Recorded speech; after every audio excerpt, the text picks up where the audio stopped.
So what did we see exactly? Well, if I hit stop, I can get the robot to come back to this position, and we've already downloaded that program into the robot's memory.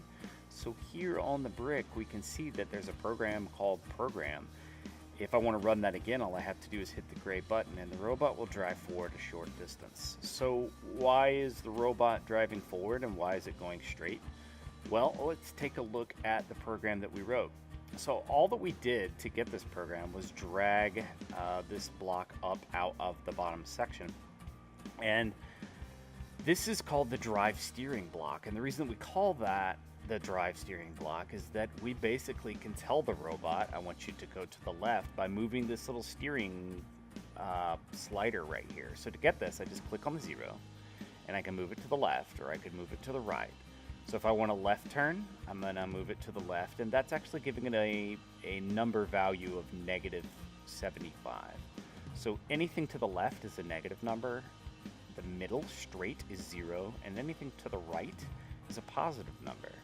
So this is the steering, how hard I want the robot to turn. If I want it to do a very gentle turn, I could put it on, say, 34. If I want it to do a very tight turn, I could put it on 100. The second part of this block is the power percentage. So I can make the robot go faster at 100% or slower at 30%.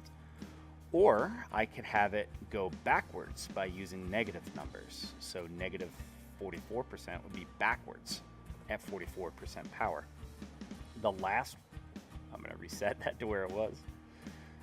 The last one is the number of rotations that I want the robot to move. So this is the distance that it's going to cover.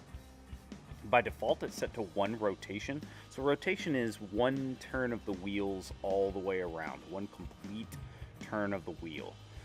So if I wanted the robot to go faster, I could click here and then type in the number 3. So that would make it go 3 times further, 3 rotations instead of 1. So I'm going to write a short program here. I'm going to have my robot turn left fairly gently at 100% power for 3 rotations, and I'm going to hit play. And then watch what happens. And the robot's turned in a left turn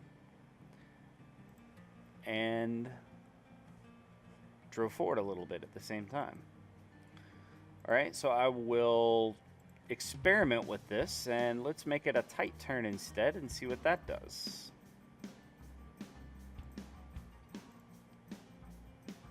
Aha. Very different actions. So experiment with this, see what you can make this block do, and when you think you understand the basics of how to program this block, we'll move on.